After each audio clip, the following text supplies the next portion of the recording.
Meet you at Monticello. Great racing at Monticello. The world's very fastest half-mile track. That's Monticello Raceway. Meet you at Monticello. There's excitement at Monticello.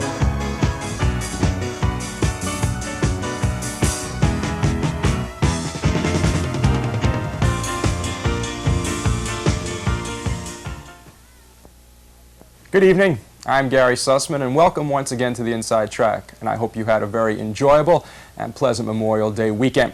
One of the objects of the Inside Track is to show you the best race highlights, not only from Monticello, but from tracks around the country. And tonight I think we have a very special show for you. We have highlights of French Chef at Freehold in his first race. We have from Monticello Raceway, the final of the Silk Stocking Series and the final of the Most Happy Fella Series. And we have two great Can-Am calls from Vernon Downs, plus John Manzi trivia and a little bit more. So we have plenty of show for you, so the intro is all over. Let's go right now and take a look back to see what happened during the past week at Monticello Raceway on the Week in Review. Joey Ricco Jr. After a slow start, rebounding with 8 wins, he's our driver of the week. He had doubles on Thursday, May 21st, Friday, May 22nd. He had a horse that paid $31.60, Steve T. That was on Friday the 22nd, Joe Ricco Jr. A familiar face, Johnny Gilmour, the leading dash winner at Monticello so far with 21 wins. He had doubles on Tuesday the 19th, Thursday the 21st, and Friday the 22nd. John Gilmour going after his third consecutive dash crown. Terry Ickes had a double on Thursday, May 21st. He won race 2 with Essie Equus and won race 5 with True Tip. He has 8 wins on the year. Gary Messenger, a double on Saturday, May 23rd. First with Wakakano in the 10th race with Prince Fay. He has 6 wins on the 1981 season. Gary Messenger. Jimmy Allen, last week's guest on the Inside Track, had a double on Saturday, May 23rd, race number 3 and race number 8. He now has 11 wins through the first 4 weeks of racing. Ronnie Ingrassia had a double on Sunday, May 24th, winning race number 6 and race number 10. He also has double figures, 10 victories on the year. And Les Funk III, he piloted Rivercrest Palm to victory in the Silk Stockings final on Friday, May 22nd. He was out of the 10-hole. Rivercrest staged a stretch run to win by half a length. He was part of a 7-9 Quinella, paid $1,137.60. That was the largest ever in Quinella payoffs at Mighty M. And that's an excellent lead-in to our first highlight call of the week. And what we usually do on the highlight calls is show you just the stretch calls, but today, rather, we're going to show you the entire race of the Silk Stockings final from Friday, May 22nd, and the Most Happy Fella final from Sunday, May 24th. And as I said, Les Funk piloted Rivercrest Palm to victory in that Silk Stockings final. It was an excellent race. And the Silk Stockings Series, you think it's easy to say 3 S's in a row. It was for 3-year-old pacing fillies. It was race number 9. It was for a purse of $13,500. So let's now go to that race. It was Friday, May 22nd, race number 9. Let's take a look at the monitor for the call of the race by track announcer Jerry Glantz. Going for the lead on the outside, Milnick's Girl, the far outside Precious Filly. Into the first turn, Snuggle has that early lead. Sweet Bunny Sue on the outside second. Could put along the rail third. Rivercrest Palm rough gated. Milnick's Girl is dropped in fourth. Precious Filly on the outside fifth. Marnine gets away sixth. Rivercrest Palm seventh. Steady Pass eighth. Vanish ninth. Hey Queen 10th. As they pace by the quarter pole in 29-1. Paddock turned the first time. Sweet Bonnie Sue and Snuggle battle it out on the front end. A length back, Kaput Racing third. Then comes Milnick's Girl fourth. A length back, Precious Filly fifth. Marnine sixth. Rivercrest Palm seventh. Steady Passes eighth. Vanish ninth. Hey Queen can see 'em all. Coming by the stands the first time, Snuggle at the rail. Sweet Bonnie Sue on the outside, battle for the lead. Kaput right there third. The half mile in 58-4. That second quarter, 29-3. Into the clubhouse turn, Snuggle at the rail. Sweet Bonnie Sue on the outside, Kaput at the rail third. Milnick's Girl fourth. Marnine fifth. 3 wide is Precious Filly. 4 wide is Rivercrest Palm. In between them, Steady Pass. Hey Queen slips through at the rail. Vanish has the best view. Heading to the 3/4 pole, Sweet Bonnie Sue takes the lead. Kaput shakes loose second. Marnine third. 3/4 in 1:30-2. Paddock turn the final time. Sweet Bonnie Sue by a length. Kaput in between horses. Marnine 3 wide third. A gap of 2.5. Hay Queen fourth. Rivercrest Palm fifth. They've got 1/8 of a mile to pace now. They turn for home. Sweet Bonnie Sue hanging tough at the rail. Kaput in the outside with Marnine. Hey Queen at the rail. Sweet Bonnie Sue on the inside. Marnine moving tall with Rivercrest Palm. Sweet Bonnie Sue, Marnine, and Rivercrest Palm is going to win it all. And Rivercrest Palm with Les Funk in the sulky. Part of that big Quinella payoff, as I said, $1,137. Sweet Bonnie Sue with Gary Kamal in the sulky was the morning line favorite, post position number 2. Marnine, driven by Jim Marshall, the third, was the horse that came in second. That was the final of the Silk Stocking Series, quite a horse race. That was Friday, May 22nd at the Mighty M. Highlight call number 2 took place on Sunday, May 24th, and it was the final of the Most Happy Fella Series for 3-year-old colts and geldings. The purse in this race, $14,500. It was a 9-horse field, and the favorite was Second Alert with Tommy Houghton in the sulky, and it was the first sub-2-minute mile at the Mighty M in the 1981 season. Took place on Sunday, May 24th. So let's go to the call of this race now. Friday, or rather Sunday, May 24th, race number 7. Let's take a look at the monitor for the call of the final of the Most Happy Fella Series. Second Alert parked out fourth. Cosmo Painter 3 wide fifth. Fantastic along the rail 6th. On the outside, Marshall Tucker 7th. At the rail, Scott Knight 8th. Stan Bergstein 9th. Heading to the quarter pole, Alley Go by 2. They're by the quarter in 28-4. Paddock turned the first time. Alley Go by a length and a half. Second Alert in the outside. Second and going up the Linkwind at third. Darcy's coming along the rail 4th. Cosmo Painter 5th. Fantastic between horses 6th. Marshall Tucker in the outside 7th. Scott Knight is 8th. Stan Bergstein can see them all. Coming by the stands the first time, Alley Go at the rail. Second Alert in the outside. They battle it out on the front end. They're by the half in 58-2 the second quarter, 29-3. Into the clubhouse turn. Alley Go and Second Alert are heads apart for the lead. Delinquent Dead at the rail third. Darcy's coming in the outside fourth. Fantastic 3 wide fifth. Marshall Tucker the rail 6th. Scott Knight 7th. Stan Bergstein 8th. Cosmo Painter 9th. They head to the 3-quarter pole. Second Alert a half length. Alley Go at the rail. Delinquent Dead in the outside third. Fantastic fourth. 3 quarters. 1:27-4. That third quarter, 29-2. Into the paddock turn. Second Alert parked the mile. Gets the lead. Delinquent Debt right at him on the outside. Alley Go fading third. Fantastic on the outside with Stan Bergstein. They've got 1/8 of a mile to pace now. They turn for home. Second Alert going the big mile by 2. Delinquent Debt on the outside. Alley Go third. It's Second Alert in front and drawing away. Second Alert in front. Second Alert, driven by Tommy Houghton, 158-2, an impressive race for that racehorse. Delinquent Debt, driven by Eddie Hart, was second, and Alley Go, Peter Parolari in the sulky, was third. Dell's Comet had a sub-2-minute mile in the 9th race at Monticello on the same race program, 1:59. And there are our highlight calls of the past week, the Silk Stockings final and the Most Happy Fella Series final. Coming up on the Personality Profile, we're going to take you back to Monticello Raceway and let you see how the horses line up for a race from the starting car. We'll have that for you right after these messages. Who keeps the waters clear and the fish bountiful?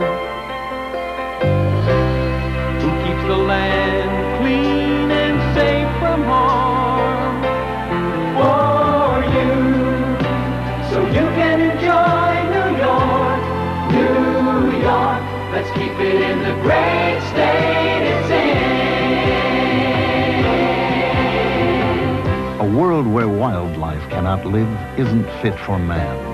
Conserving our fish and wildlife presents great challenges as man and his technology enter the 1980s.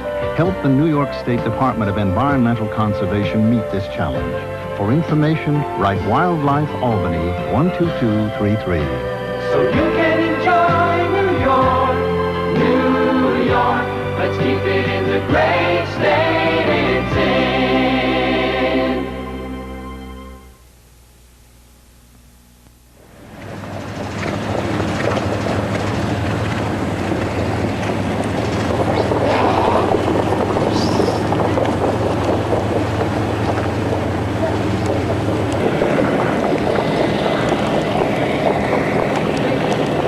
Several years ago, there was a trivia question going around: who played for the Yankees, the Rangers, the Knicks, and the Mets? And the answer was Jane Jarvis. Well, I have a trivia question for you. Who is in every race at Monticello Raceway? And it is not any driver or trainer, but it is the starter, and the man who drives the starter's car. And I introduce to you now Mr. Joe D. Simone on my extreme right, and Joe D. Jr. in the center. Joe is the starter at Monticello Raceway. Good morning, gentlemen. Good morning, Gary. Good morning. Joe, as the starter, what exactly is your job? You are the man that is in the starting car, which we're going to explain in a couple minutes. What exactly is your job? Well, call the horses and get them all in formation and try to get them all the way without no problems. And that's the reason for the starting gate, to bring the horses in line so that they get to the starting line all in an order. Right, that's right. What are some of the more unusual things you've seen as a starter? Horses having problems, so on and so forth. Got bad acting horses. Some of them you have to help them along, keep them on the gate. You got to sometimes just working with them. A driver come up and tell you there's a problem behind the gate with a horse, so you just have to do the best you can. Try to get them away without no problems. Now, if the horses do not go on gate, then there's a recall. There's a recall at the recall pole. Then we start all over again and we try the best. Very seldom we have too much problem. We manage to get them away pretty good. Now, your arm is leaning on the gates. Can you just briefly explain how this car is laid out? Well, we have two wings. We have right and left, and we have two handles inside the car, and that's how we control the wings. And I have a gas pedal on the dashboard where I control the gas also. Now, what about the lights? Do they signify anything? Recall lights, red lights are all the recall lights. Blue lights is when I call the horses in to come behind the gate. Now, when you're calling the horses to, the drivers are responding to, do the horses respond to anything on the car? No, as soon as you turn the horses, when you call them horses start coming. Now, explain exactly what happens from when you take the car out of the paddock to when the announcer, Jerry Glantz, calls the field is in the hands of the starter. What's exactly the procession? Well, you pick up the horses and you start taking them away and you start increasing your speed, and as soon as you see they all look pretty comfortable, you just keep on increasing your speed until you get around to the wire. Okay, Joe, why don't you come a little closer here? You are the driver of the car. How fast does the car actually go, and when do you start increasing your speed? It's an average of 28 to 30 miles an hour. And usually when you get to past the recall pole, the speed increases more, to like, say, 28 or 30. Because in the turn, you can only go, like, not too fast because of the way it's crowned and everything. Have you ever had an instance where the gas pedal stuck or you took off too soon, anything like that? No, lucky enough, no. Now, most people watch the horses as they obviously start the race. What happens to the car? Explain, I don't understand. When the car leaves before the finish line, or when it leaves the horses at the starting gate, what happens to the car? Where does the car go? Well, there's a chute off to the right hand of the track that you pull off. This way you're out of the way of the horses in case of an accident or, something bad should happen. And then you proceed back to the paddock? Yeah, then you just come back. Like after the horses pass you, then you can follow them, Joe, do you know why we've seen some cars actually follow the horses around? Is there any reason for that? Well, that's a judge. See, that's like we have a patrol judge. Well, they're considered patrol judges, and they follow around and look for any problems on the track or horses interfering, or big tracks have that, mile tracks. You don't see it on a half-mile track. Now, how long have you been the starter at Monticello? 3 years, no, almost 3 years. Anything that sticks out in your mind as some unusual races that you've had to start? Do you get more excited before some of the big races like the Classic than the average Monday or Tuesday night race? Not really.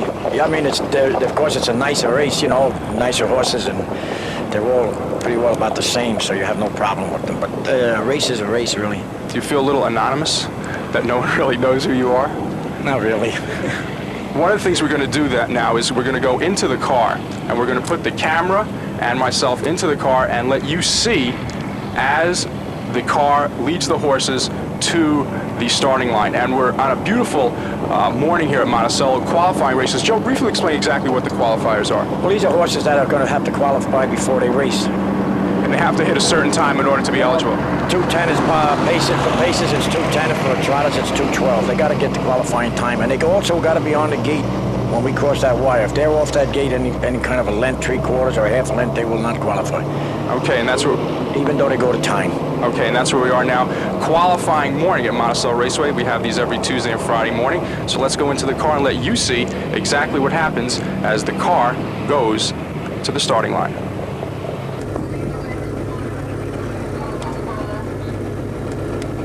Let's bring them all together, boys.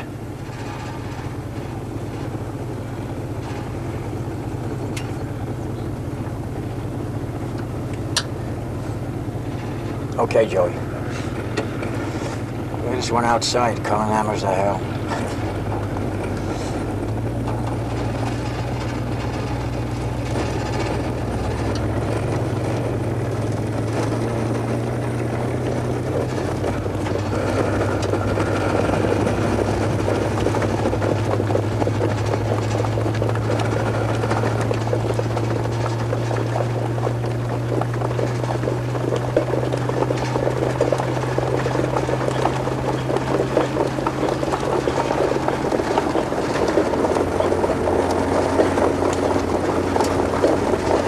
All right, gentlemen, let's bring them all on the gate. Let's bring up that 1 and 2.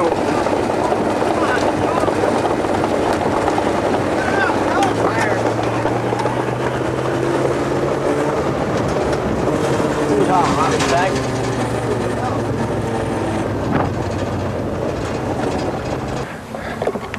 Let me tell you something. You go to roller coaster rides, you go to amusement parks, you want to rush, you try to sit in this car as they lead to the horses to the starting gate, because you have never in your life seen anything as exciting or interesting as riding in a starting car, which is in every race at Monticello Raceway and harness tracks throughout the United States. My thanks to Joe DeSimone Sr. and Joe DeSimone Jr. for a very interesting morning here at beautiful Monticello Raceway. And we'll be back with more on the Inside Track right after these messages. Promotional considerations for the Inside Track provided by Carlos's Restaurant, the best Italian food in Sullivan County. Lefty's Charbroil, the better burger place. Kessler Brothers Butchers, Kessler's label enhances your table. The Bagel Bakery, famous for bagel treats and sandwiches, open 7 days. House of Lions, fine dining in a country inn atmosphere. Dunkin' Donuts, it's worth the trip, open 24 hours. Ellery's Betty Bright Cleaners, featuring complete tuxedo rentals and tailoring services. Capito Brothers Tire Specialists, for family care of your tire needs. And by the Holiday Inn Restaurant of Liberty, diversity in dining for the public appetite.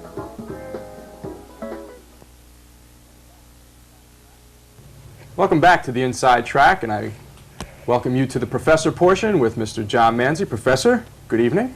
Good evening, Gary. How you doing? And as you can see, when we switch the camera shots, the Professor is wearing his Billy White Shoes Johnson shoes today. Yeah, he went out of town too, didn't he, Billy White? To Montreal. Yeah, summertime is here. Must be summertime. It's getting there. It's hot here too. Good Memorial Day weekend. We had a real nice weekend.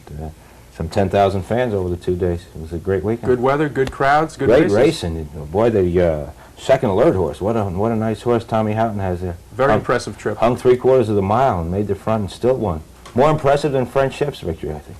What a lead, and is he getting good? Speaking of French Chef, we have French Chef's first race of this year, not his qualifying race, but his first race from Freehold. For the people who don't know, tell us a little bit about French Chef. French Chef is the successor, they hope, to Niatros, but I don't know if he's going to be that. He's a world champion. He holds records on a 5/8 mile track, a mile track, and a half-mile track. And he has a record of 51-54 last year as a 2-year-old on the mile track, and winner of 21 of 23 starts. He's owned by Norman Woolworth and trained and driven by Stanley Dancer. A much heralded horse. They're trying to make a Niatros out of him. I don't know if he's that good. Well, what we're going to do is we're going to take a look now at the race from Freehold Raceway. It was on Saturday, May 16th. Bill Ryan is your announcer. We're going to let you see the race as we watch it here in the studio, and then John will analyze the race afterwards. So let's now set up this race for you. Saturday, May 16th, the $25,000 Joe Lynch Memorial at Freehold Raceway. Race number 9. Let's go to the monitor and the call of the race with Mr. Bill Ryan. Night wind for the lead. Foreplay alongside. Along the inside, Two-Eye Diane. Sportscaster away 4th with French Chef on the move in 5th position. Grador is 6th. Jay-Z leader is 7th and last. 3 across the track as they move past the 8th pole. Two-Eye Diane at the rail. In between horses. Foreplay on the outside. Night wind now 3rd. Sportcaster a half length back at the rail 4th, and it's 2 to French Chef along the inside. 5th gap of 3. Jay-Z leader moving up on the outside. 6th and Grador alongside at the rail as they go by the quarter, battling for the lead in a rapid 28 seconds flat. That's foreplay on the outside. Now gaining length and going off stride to the outside. Two-Ride Diane now takes it by 3. Sportcaster moving in a tighter second, gap of 2. French Chef is moving third. Jay-Z leader on the outside is 4th. Great Or along the inside. As they come past the stands the first time, along the inside is Two-Ride Diane, and French Chef is on the move to take the lead as they approach the half, followed by Jay-Z leader now on the rim second. Two-Ride Diane is at the rail. Great Or is moving 4th. Sportscaster along back, and the distant trailers are Nightwind and Foreplay. They're by the half in 57-4. Moving to the 5/8 pole, French Chef motoring in the front by a length and a half. Jay-Z leader in pursuit on the rim. Two-Ride Diane is third on the outside. Great Or moving 4th. Sportcaster a length back as they straighten up down the backstretch. French Chef there by 2 lengths. Jay-Z leader on the outside. Great Or is closing ground third. Two-Ride Diane is dropping out. Sportscaster on the outside by the 3/4. 1:27.2, the fastest 3/4 of the year here at Freehold Raceway. Midway in the top of the final turn. French Chef is cooking, has it by 2. Jay-Z leader gamely in second, and Great Or until that sustained drive is on the outside third. They're through the stretch with less than 1/8 of a mile to go. French Chef looking every bit the champion under mild urging by 2 lengths. Jay-Z leader along the inside. Great Or on the outside is French Chef, and Stanley Dancer going to take it all. French Chef in front. Note the time on the infield board, 1:58.1. And Joe Lynch gave us that time, 1:58.1. French Chef won almost $279,000 last year, but you're not that impressed with French Chef. I might be going out on a limb here, Gary. He's a great horse, there's no doubt about it, but you know, from that race there's a very telltale clue as far as I'm concerned, as far as a champion. Now the 3/4 time that mile was 1:27.2. I know Freehold Raceway, we know, is not as good as Monticello Raceway, but the horse should have had more kick at the end. Stanley was urging him pretty good, and the horse paced the last quarter in 30-4, and world champions, you know, they have to step up a little bit at the end to be champions. He paced the last quarter in 30-4, a mile in 58-1. Tommy Houghton's horse, the second alert horse, paced in 58-2, being hung the whole way. And Stanley had the best of it. He was in cover going to the quarter. There were fast fractions. He moved. Hervey flushed him out going past the 3/8 pole, and Stanley took the front pretty quick, 57-4. He went the next quarter in 29-3, up to 3/4 in 27-2, but he didn't have that kick at the end. Of course, he might have, if he was a champion, maybe he would have went in 56 and a piece. 30-4, he was lagging. And why I say this, we know now that French Chef was beat his second race. And next week, not to give away any of our secrets, we'll have that race for the fans. French Chef losing at Liberty. Tiring in the stretch, I might add, and being beat by Artie's Dream and Eastern Skipper. 2 horses beat him, in fact. So we'll have to wait till next week. But it's no crime to get beat, as Stanley says today. So it's a horse race. Any horse goes to the track long enough, he can get beat. Even the great Niatros was beat a couple times. So. And speaking of horse races, we now have for the fans 2 excellent finishes from the Can-Am Series from Vernon Downs, which took place on May 8th. 2 excellent times, 1:56 by Nordic Almahurst and 1:56.4 by Pumping Iron. And we're going to take a look at both those stretch calls. 2 excellent horses. 2 good horses, really, yeah. Can-Am races, which are going to be at Monticello, what, the 28th? June 28th. So what we're going to do is go to the monitor and let you see those 2 stretch calls. First, we'll be seeing Pumping Iron, and then we'll be seeing Nordic Almahurst. So now let's take you to May 8th, Vernon Downs, and the first stretch call with Mr. Jim Moran. Past the 3/4, the low bell on top by 3/4 of a length. Up on the outside, Mike's Happy Fella. Along the inside, Solar Pirate. In between horses, Pumping Iron. On the far outside, Jay-Z Leader beginning to close. 3/4, a fast 1:28 off the turn. Theo Lobel has the lead. In between horses, that's Mike's Happy Fella. Pumping Iron on the outside. Here comes Jay-Z Leader. Pumping Iron's pacing away from this field. Here they are. We're getting a little excited there. Yeah. That's a horse they get excited over, Gary. That horse now has 9 wins now this year, and purses earned over $65,000, and he's probably the best in the series. He's leading the Can-Am Series. Right, the horse of the month, when? April? Yeah, he was. April or May, one of those months. I think it was April. He's a good horse, and Meadow Skipper 4-year-old. And that was 1:56.4, but that time was beaten 1:56 by Nordic Almahurst in the second division of that. 2 races later, yeah, the Nordic Almahurst won a real good race. Nordic Almahurst, Ray Remen's horse, 1:56 flat, the fastest mile by any 3-year-old this year. Is Vernon known as a fast racetrack? Vernon is the Miracle Mile. Vernon Downs, unlike every other track that we've seen this year on the inside track, Vernon Downs is a 3/4 mile track. and 1 revolution is 3/4 of a mile around, and the horses start up in a chute. They go up the stretch and start in the chute, and then they go around 1 time. They come to the, when they're in front of the stands the first time, it's 3/8 of a mile, and from there it's 1 revolution is 3/4 of a mile around 1 mile. And there you have it from the professor. And it's not your television screens. These races are in black and white. So now let's go to the monitor for the call of this race, the stretch call with Mr. Jim Moran.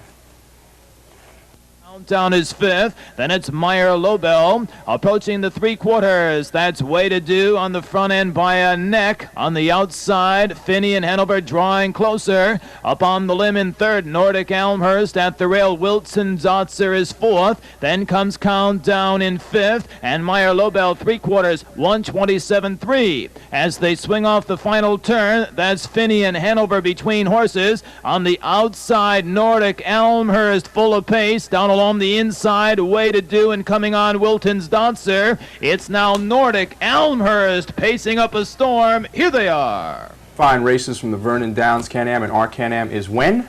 This 28th of June, Sunday afternoon. Sunday afternoon, June 28th. And we'll tell you about some upcoming promotions at Monticello Raceway and trivia right after these commercials. Promotional considerations for the Inside Track provided by Clare's County Seat Restaurant for a congenial and truly elegant culinary experience. Ralph Cutler's Mail Modes, home of the Sandsabelt Slack, free alterations while you wait.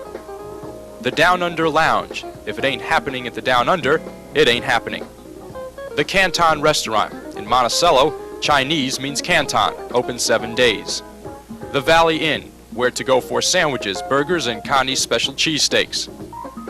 Willie's Bend and Elbow, serving dinner, pizza, and sandwiches in a lounge of distinction. Falls Poultry, you'll fall in love with Falls. Miss Monticello Diner, the finest in early American home-style cooking. And Bernie's Holiday Restaurant, food served with a pinch of love.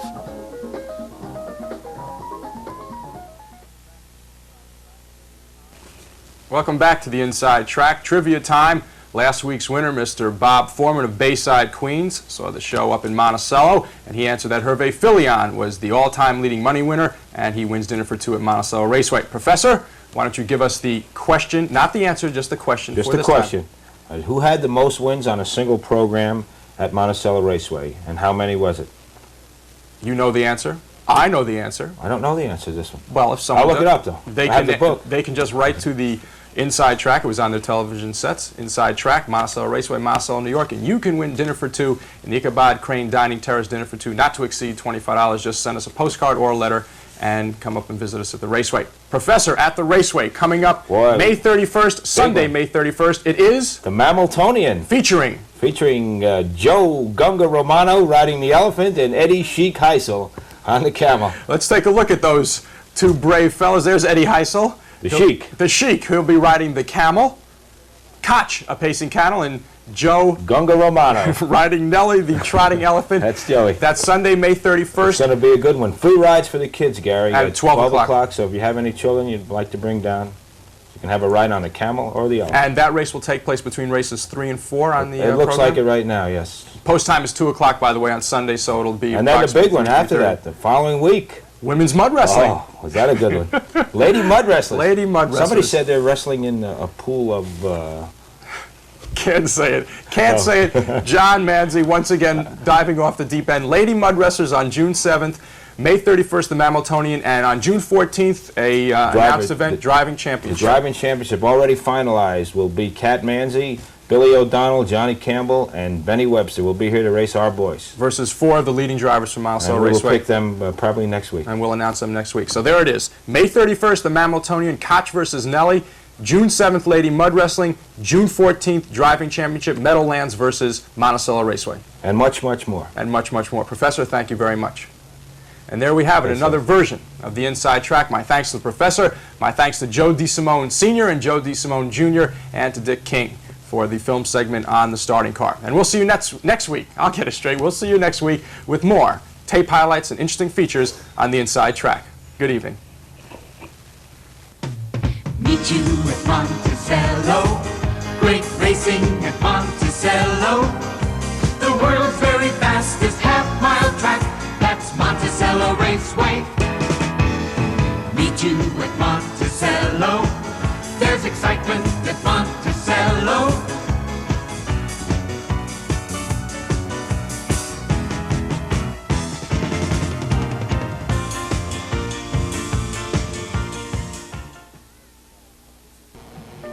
You're watching Hudson Valley Television. Hudson Valley Television would like to hear from you. Any suggestions, comments, or opinions, give us a call at 339-3866. That's 339-3866.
Shut out during the first 4 days. And Joe Ricco Jr., the dash leader during the winter, also off to a slow start, 1 for 12 in the first 4 days. On the national scene, John Campbell, honored at the U.S. Harness Riders Banquet at the Concord for setting the all-time money record last year. He has risen to third now in the national standings, $806,000. And Cat Manzi, the former Liberty native who is doing wonders at the Meadowlands, also honored at that banquet last night. Cat has won more than $740,000 so far in purses this year. And Carmine Abatello, the harness legend, has taken over the national percentage driving lead with a 320 universal percentage. He is fourth in money with close to $800,000 won already. And also on the national scene, Will O'Donnell continues to lead both the money and dash categories with purses totaling more than $960,000. He has earned, and he has 26 winners so far this year. Let's a look now at the week in review. It's now time for the highlight calls of the week. Now what we do here is we take the best highlight calls that Jerry Glantz, the track announcer at Monticello, has selected for your viewing pleasure. And the first is on opening night, race number 2. Now this was a special race at Monticello because the Philly Fanatic and Jerry Cooney were on after the race. But the race itself was a classic. Deacon, driven by Ronnie Ingrassia, defeated Rattlesnake with Terry Ickes in the sulky. So now let's take a look at that race. We'll set the stage for you. Opening night, April 30th, race number 2. Let's now go to the stretch call by track announcer Jerry Glantz. They swing around the paddock turn. Deacon gets the lead a neck. Rattlesnake out the rail second. Little Denny moves to the outside third. 4 back, quick and classy fourth. Bobby Marble fifth.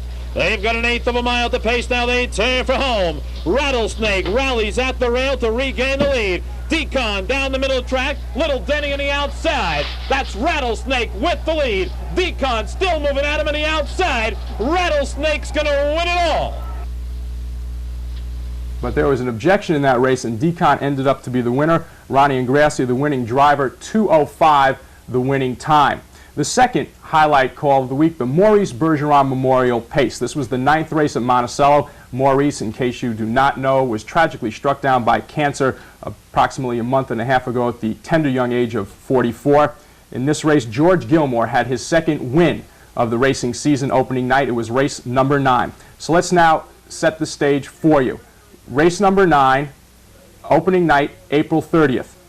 And right now, for the stretch call of the Maurice Bergeron Memorial Pace, let's go to track announcer Jerry Glantz. They swing around the paddock turn. Steady pass holds on to the lead.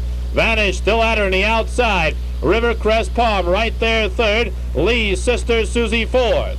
They've got an eighth of a mile at the pace. Now they turn for home. Steady pass of the rail. Vanish on the outside with Rivercrest Palm. Through the lane, it's steady pass of the rail. Vanish still coming on the outside. Rivercrest Palm looking for racing room. Steady pass in front. And that was George Gilmour winning with steady pass, the Maurice Bergeron Memorial Pace. And I'd just like to point out one thing. Those numbers you see on the bottom of the screen, those are for the race fan to identify which horse is in the lead, which horse is in second, which horse is in third. So if you see 7-4-2, then the 7 horse is in the 1 position, the 4 horse in the 2 position, and the 3 horses in the 3rd position.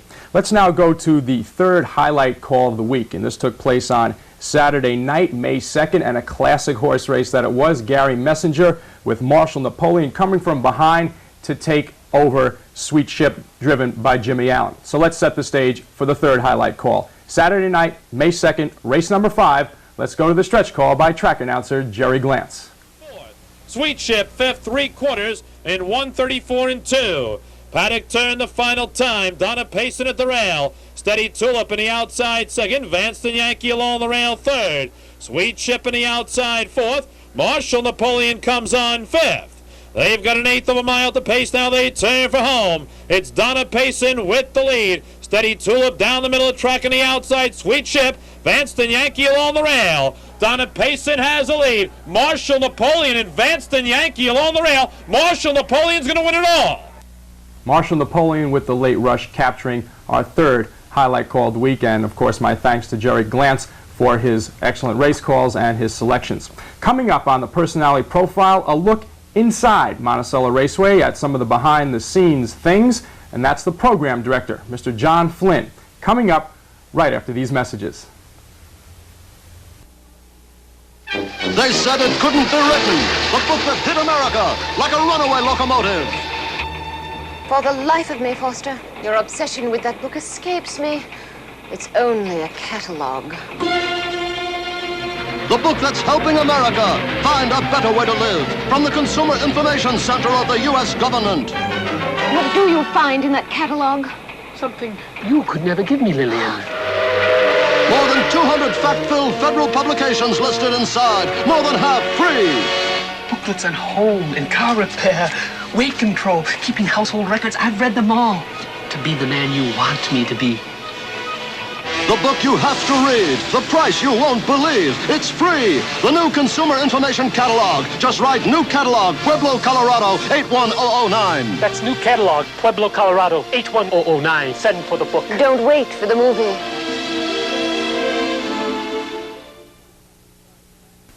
It's now my pleasure on the Inside Track to take you behind the scenes at Monticello Raceway. Now, one of the aims of the Inside Track, as I mentioned before, was to be educational and informative. And my guest is not a driver, he is not a trainer, but he has been with Monticello Raceway for 8 years, and he is Mr. John Flynn. And he is the man who puts together this. And this is the Monticello Raceway program. As you can see, it has our Bet and Cash new mutual system on the front cover, and John is the man that puts that program together. John, welcome to the Inside Track. You can smile now. Nice to be here, Gary. And I must say that John is trying to outdo Mr. Jerry Glantz in the best dressed guest category, wearing his exquisite 3-piece suit. Very well dressed today. Thank you. This is your baby, the program. What goes into preparing a program for a racetrack? Well, 3 days before a race date, Monday, we receive a draw for Thursday night.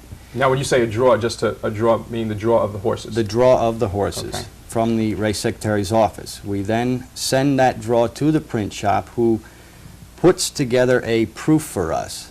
They send it up the day before the race. Like Wednesday, we receive Thursday's proof. Our secretaries in the office proof it against the eligibility papers, and any changes that have to be made, driver changes, any changes or errors in the proof itself are made, sent back to the print shop, and then the day of the race, we receive the program in the morning. Now, one of the things that I was curious about, switching to, we have Sunday's program here, race number 4. Now, let's take the first horse, Alley Go, driven by Peter Parolari, and we'll be looking at that race later on. Do you receive all the statistics on the horse in the mail beforehand? How do you go about receiving those statistics? Everything is basically the same except for maybe minor changes that have to be made, but everything is basically the same as the program itself. And that is sent to you 3 days beforehand? No, the day before. The day the before. race, right. So, in other words, you will start working on Saturday's program on Wednesday. Right. So you give yourself a 3-day leeway. Right. Okay. Now, one of the other things that you do on the extreme left side of the program, when anybody has a program they will be able to see for themselves, is the morning line. Now, you are the person that puts together the morning line, correct? Yes, sir. Okay. Now, what we're going to do for the fans is we're going to take a look first at the 4th race from the Most Happy Fella Series. That was race number 4 from Sunday, May 3rd, which was the Most Happy Fella Series. We're going to examine it first from the program aspect, then we're going to take a look at the race itself, and then we're going to go back and examine the race. Now, this race, how did you establish the morning line for this race? Well, when I look at a race, I look at all 8 horses. The horse that stood out in this race was Stan Bergstein. Not the broadcaster, the horse. The horse.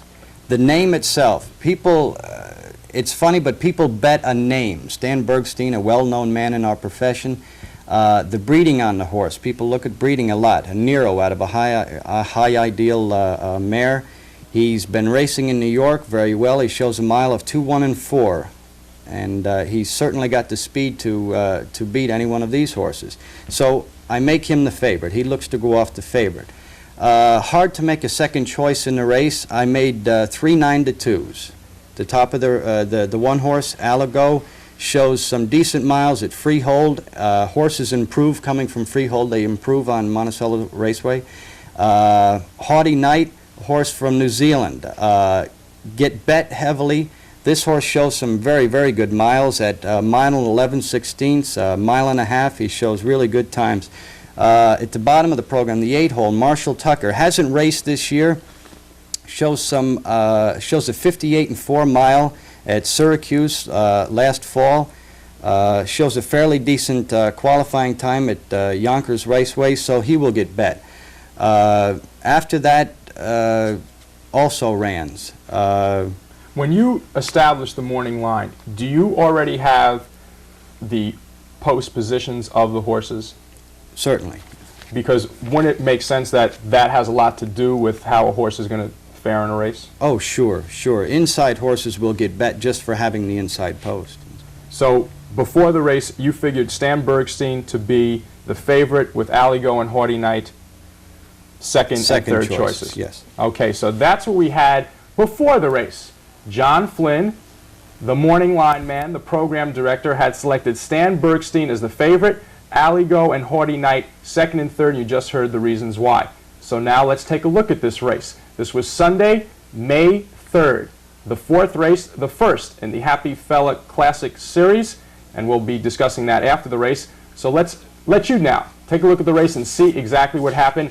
Let's now go to the call of that race with track announcer Jerry Glantz. Fan pacing, Stan Bergstein goes for the lead. Ricky's Gemini outside. Aligo at the rail. The far outside, Marshall Tucker. Going into the first turn, Stan Bergstein and Aligo battle for the lead. Ricky's Gem 3 wide third. Marshall Tucker drops in at the wood 4th. Haughty Knight racing 5th. Avon Renegade 6th. Then comes Keystone Talon 7th. A gap of 3 lengths to Avon Bantry. They head to the quarter pole. Ricky's Gem by a length and a half. Aligo 2nd. They're by the quarter in 29 2. Paddock turned the first time. Aligo up in the outside to regain the lead. Ricky's Gem back to 2nd. Stan Bergstein racing 3rd. A gap of a length and a half. Marshall Tucker 4th. A length and a half back. Haughty Knight 5th. Avon Renegade 6th. Keystone Talon 7th. Avon Bantry can see them all. Coming by the stands the first time. Aligo and Pete Parolari by a little more than a length over Ricky's Gem. Stan Bergstein races 3rd as they go by the half in 1 minute and 1/5. Moving over to the clubhouse turn, Aligo with the lead. Ricky's Gem right there 2nd. Stan Bergstein racing 3rd. Marshall Tucker is 4th. On the outside, Avon Renegade 5th. Off stride is Keystone Talon. Off the turn and down the backstretch the final time. Aligo, Ricky's Gem off stride. Alley Go by 5. Stan Bergstein second. Marshall Tucker comes on third. Ricky's Gem hits the pace fourth. 3 quarters, 1:29.4. The third quarter, 29.3. They swing around the paddock turn. Alley Go under a drive. Stan Bergstein picking him up in the outside. A gap of 2.5. Marshall Tucker third. They've got an eighth of a mile to pace now. They turn for home. Alley Go has the lead. Stan Bergstein down the middle of the track. Marshall Tucker on the outside. That's Alley Go holding on to the lead. Stan Bergstein once again on the outside. Alley Go in front. Now in this race, the pre-race favorite, which was Stan Bergstein, came in second. Alley Go, that you had made a second choice, came in first. What happened in the race that you didn't think would happen? Stan Bergstein showed the better of the speed between the two, but Stan Bergstein got backed up behind a braking horse and then had to get out and go after Alley Go. So Alley Go got his own way once reaching the top. It was a toss-up between the two. Alley Go ran a fantastic race. But this race did, from a handicapping standpoint, did go pretty much to form. Stan Bergstein went off at 4-5, Alley Go at 7-2. And Haughty Knight, who finished fourth, was 9-2, Marshall Tucker 7-1. After that, they were all 50-1, 35-1. So it went off basically the way I predicted. How would you rate yourself as a handicapper? You do 10 races a night for 180 nights. You've been doing it for 8 years. Many thousands of races you have handicapped, Mr. Flynn. How would one rate oneself? Fair to middling. Fair to middling. What kind of percentage do you look for? If you can pick winning favorites around 36, 37%, and in the money around 66 to 70% is fair. Is there a better time of the season for you? Is it easier for you in the beginning of the season, the end of the season, the middle of the season? Very hard when we first start because horses are coming from all different tracks: New Zealand, Freehold, Yonkers, Saratoga. Hard to get a pattern until they've raced here 2 or 3 times. You have a very interesting background. I want to touch on it briefly. How does one become a program director at a raceway? Kind of funny because I had just gotten out of the Marine Corps and didn't know exactly what I wanted to do. I have a father that works at the racetrack. He's been there for 23 years. And he told me that somebody was looking for a program director. Well, I didn't know which end to feed, so I said I'll give it a shot, and it turned out all right. Have you always had an interest in harness racing? Never had until I come over to apply for the job. So in other words, your handicapping basically started when you first started with the program department? Yes, it did. How would you judge your improvement from day one to now? I've done a complete turnaround, I think. How did you get to know the horses? Just by watching them every day? Did you go into the paddock before the races? No, just out of necessity. That's it, basically. Tell the viewers a little bit about what you did in the Marine Corps. I think that's quite interesting. Well, I held a government clearance, top secret government clearance, and I worked as a special radio operator or an intercept operator in Scotland. I was stationed in northern Scotland for 2 years and Homestead down in Florida for 13 months. So you were in the surveillance intelligence business in the war? Yes, I was. In the war when you were in the service? Yes. And now you're taking it easy at Massa. It's easy compared to the service. It's a snap. John, thanks a lot. Thank you. My guest, John Flynn, on the Personality Profile. And coming up next, the professor through the haze, the man who survived Jerry Cooney and the Philly Fanatic on opening night, will be with me on the Professor segment with a new trivia question right after these messages. Promotional considerations for the Inside Track provided by Claire's County Seat Restaurant for a congenial and truly elegant culinary experience.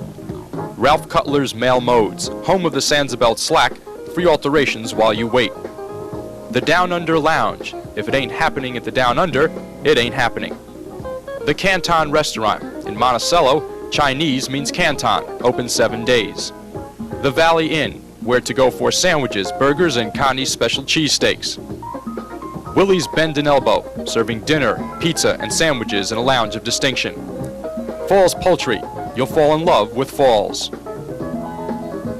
Miss Monticello Diner, the finest in early American home-style cooking. And Bernie's Holiday Restaurant, food served with a pinch of love.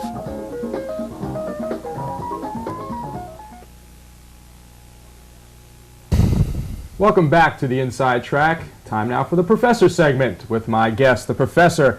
Not Professor John Manzi, as I read in some papers. Where's my hat? You don't have a hat. I will have before the year's over, I promise you. John Manzi, the Professor, the Director of Public Relations at the Raceway, and opening weekend has come and gone. Sus, it's been very nice, and John Flynn has been a great guest. Great guest. You know, he has a license plate with Niatros on it, you know, the great Niatros, who was honored last night at the National Harness Riders Banquet. John Flynn's favorite race is Niatros going 149-1. The tape of that, yeah. We showed it a couple times, too. Last week, not 141-1. One of the races and one of the things that we do on this section is show highlights of the Can-Am Series, which goes out throughout tracks in the United States and Canada. And today we're going to be looking at a race from Liberty Bell. Tell us a little bit about Liberty Bell Liberty Raceway. Bell Park is in Philadelphia, Pennsylvania, and it's unique for some of the other tapes we've seen. We've seen tapes at the Meadowlands, a mile track, and at the Monticello Raceway, of course, which is half mile. But Liberty Bell is a 5/8 mile track. What it means is from pole to pole, one revolution is 5/8 of a mile. So when they race there, they pick the horses up in front of the grandstand. The horses will gather there, go behind the gate, and the start is in the backstretch. And really, there's 1.5 revolutions on that track. And the horse that won, Jay-Z Leader, driven by a man that you know. Yeah, Lou Telemondi. Lou Telemondi has a real good horse here in Jay-Z Leader. Louis, a big guy, and this horse pulls him around. I think he won here 157-3 in the mud. Just a tremendous horse, beating horses like Pumping Iron, the horse of the month in April, and Nordic Almahurst. This is a real nice horse. So let's take a look at the race. The Can-Am from Liberty Bell, which was on April 11th. Let's now go to the race call, and when we go to these race calls, you not only see different races from different racetracks, but you hear different race announcers. And today we certainly have a different one, tonight rather, Mr. Joe Eichhorn. So let's now go to the tape of that race and the call with Mr. Joe Eichhorn. Go in the center, it's Pumping Iron first to leave, dueling with Jay-Z Leader. Away third, Scenic John, followed out by Theo Lobel. Along the rail racing in the fifth spot is Chipman's Jr. On to the first turn, it's Jay-Z Leader. Scenic John racing second, just ahead across to Pumping Iron. Chipman's Jr. racing fourth, it's Theo Lobel following fifth, with Willow Boat racing sixth. Field wheels by the quarter, 27-2 by the stands. Jay-Z Leader the front end. Scenic John is second. 3 more to Chipman's Jr. along the rail fourth, Theo Lobel. Half a length of Pumping Iron. Racing sixth, Willow Boat. A race on to the turn. Jay-Z Leader is on the lead. It's Scenic John racing second. Chipman's Jr. 2 back following third. Theo Lobel is fourth. Pumping Iron parked out fifth. They drive to the midway mark. Jay-Z Leader by a length. Scenic John remains second. Jay-Z Leader half mile. It's a flat 58. Turn down the back stretch. Jay-Z Leader just a length. Scenic John racing second. Chipman's Jr. racing third. On the move comes Nordic Almahurst, followed fifth by Theo Lobel. Down the backside, Nordic Almahurst brushing toward the lead. Jay-Z Leader. Chipman's Jr. between horses. Racing fourth, Scenic John, just ahead up on Theo Lobel. They drive to the three-quarter. Jay-Z Leader. Nordic Almahurst outside is second. Jay-Z Leader first by the three-quarter.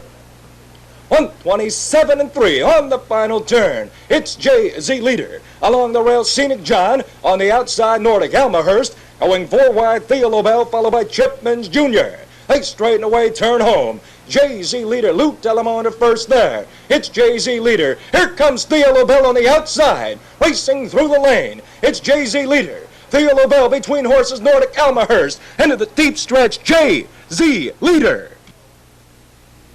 Joe Eichhorn certainly has a distinct way of calling a race. It's a little bit different because our guy, Jerry Glantz, I agree with Jerry. He's one of the best. And Jay-Z Leader, that was his second Can-Am win in a row. He won the second heat at Freehold, which was a week before. It's an outstanding horse, Gary. This horse paced in 57-3 over a rain-soaked track, and it was a great mile. Pumping Iron, the favorite, was hung the whole way, as you saw in the race, and of course his chances were nil after being hung the whole mile. But Jay-Z Leader, nevertheless, is a nice horse. And Pumping Iron, funny you should mention Pumping Iron on a streak, a hot streak in the Can-Am, and we will get a chance to see Pumping Iron next week when he raced at Rosecroft several weeks ago. Pumping Iron, one of the favorites for right now, the leader in the point series for the Can-Am. That's right, and he's going to be here at Monticello on June 28th, right? When we have our Can-Am. Sunday afternoon, right. And speaking of promotions, quite a weekend at Monticello Raceway opening weekend. We'll have tapes of the Philly Fanatics sparring with Jerry Cooney coming up right after this. Yeah. Promotional considerations for the Inside Track provided by Carlos's Restaurant, the best Italian food in Sullivan County. Lefty's Charbroil, the better burger place. Kessler Brothers Butchers, Kessler's label enhances your table. The Bagel Bakery, famous for bagel treats and sandwiches, open 7 days. House of Lions, fine dining in a country inn atmosphere. Dunkin' Donuts, it's worth the trip, open 24 hours. Ellery's Betty Bright Cleaners, featuring complete tuxedo rentals and tailoring services. Capito Brothers Tire Specialists, for family care of your tire needs. And by the Holiday Inn Restaurant of Liberty, diversity in dining for the public appetite.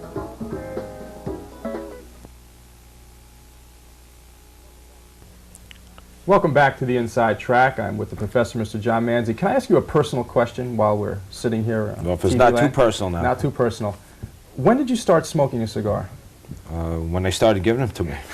No, about 2 years now, I guess. About 2 years. So in other words, I sleep with it too. Before you got into public relations, you didn't smoke a cigar. No. It's just, but it's with you almost all the time. Yeah, unfortunately, I'm kind of a nervous guy, and it's something to do, honestly. I was just curious. I think, you know, everybody sees you with a cigar. I'm sure they were all dying to know. As you see the smoke. As the haze, as we talk through the haze with you, it's very, very interesting. Speaking of very interesting, opening night, over 5,000 people. I believe it was 5162 was the opening night crowd at Monticello Raceway. Crowd, right. The largest crowd in recent years. And after the second race, some festivities. Jerry Cooney and the Philly Fanatic. Can I say his name? Sure. Dave Raymond. The Philly Fanatic. Right, the Philly Fanatic. He's great. As you'll see on this tape here, he is a comical character. He really is. And we should talk a little bit about how this was put together. Jerry Cooney training for his upcoming heavyweight fight against Ken Norton at the Concord. Arrangements were made with him. They really weren't finalized until you got a call around 4 o'clock in the afternoon. Yeah, it was a late minute thing, and we had a chance to get Jerry, and he said he'd come over and clown a little bit with the Fanatic, and he's going to be here. And he was there. And the Fanatic himself, I made a call to Philadelphia, I believe, at the end of January, and it was luckily in time because those men are booked well in advance. Can we say how we sweat his arrival? Came a bit late. Yeah, Came a bit late. Because nobody knows that. That's behind the scenes type stuff. But he was there and put on a great show, as we'll see by this tape. So in case you couldn't be at the Raceway on opening night, let's now take a look at the Philly Fanatic and Jerry Cooney sparring after the second race run by Ronnie Ingrassia. And Mr. Leo Dubin, our boss, kept asking me, what is the Fanatic going to do at the Raceway? Well, let's look at the monitor now and see what the Fanatic did do with Jerry Cooney. And there is the crowd loved it. There is the Fanatic on the right, Jerry Cooney on the left. Look at throwing punches. There they go. The Fanatic and Cooney, left, right. Now, there was disco music playing at this time. Unfortunately, we weren't able to pick it up. And the Fanatic was just something else. He's a comical character. As you know, he is the mascot of the Philadelphia Phillies. He performs at all the home games. Look at Jerry, a big guy himself, 6'6". He's got a big fight coming up this May week. 11th against Ken Norton. You know, the Fanatic performs in front of 55,000. The Raceway crowd was good for us. You know, wasn't anything to scare him. But he just clowned with the people in the cafeteria, in the dining room. Some of these people were just... He got George Gilmour, too, after the race. Remember that? Just incredible. Very athletic guy. Very athletic guy. We'll see in a minute where he jumps on a fence here and just starts clowning with the people. He's only about 5'6", 5'7". Dave Raymond, he gives the alley shuffle. The Philly shuffle. And we must say, this did happen at the Raceway. Here he goes. A 1 and a 2 and a 3. Here he goes. He was dancing to the music. The Artie Sugarman special right here as he dances to the music. Do it. Dance, Fanatic, dance. He was all right. The crowd loved him. He got out into the crowd and he was kissing people, there he sticking is. his tongue out of his snoot. And just a comical beast. And that's what happened opening night. I think we've seen enough of the Fanatic. What do we have coming up this weekend, the 9th and the 10th? There are 2 promotions at the Raceway. Right, this weekend, Gary, on May 9th, Saturday night, Brotherhood Winery Wine Tasting Night. Now, what that means is we'll be giving free samples to all our guests at the track, all the patrons. Of course, you have to be 18 or over. We'll be sampling 10 different wines from the Brotherhood Winery, absolutely free. No charge tasting. And that happens on the lower lobby. downstairs in the lower lobby, and then following back with a big day, Mother's Day. Orchids for all the ladies to start with, and at the end of the program, a beautiful gift giveaway. And if I may, could I read what we're going to give That's away? why you're here. We're going to give away American Tourister car bag, 2 American Tourister lady tote bags, a lady Seiko watch, 50 ShopRite gift certificates, and the big prize, a 19-inch colored GE And some lucky fans will win that day. So come on out to the raceway. And those will be happening after the 10th race on After Sunday. the 10th race, right. Now, one other thing that I would like to talk about, which also takes place on Sunday, is the driver's sweepstakes. People come into the raceway on Sunday, they fill out coupons for the driver's sweepstakes. The drawing is after the 10th race. Briefly explain how it works and what exactly happens so people can win. Okay, people when they come in, they get a ticket to fill out, and they deposit these stubs in receptacles downstairs. And after the races, Gary and I are in the winner's circle. They put their name and address and their telephone number, and they pick their favorite driver. And after we draw their names, the 10 lucky winners, their names are posted on boards in the back of the grandstand.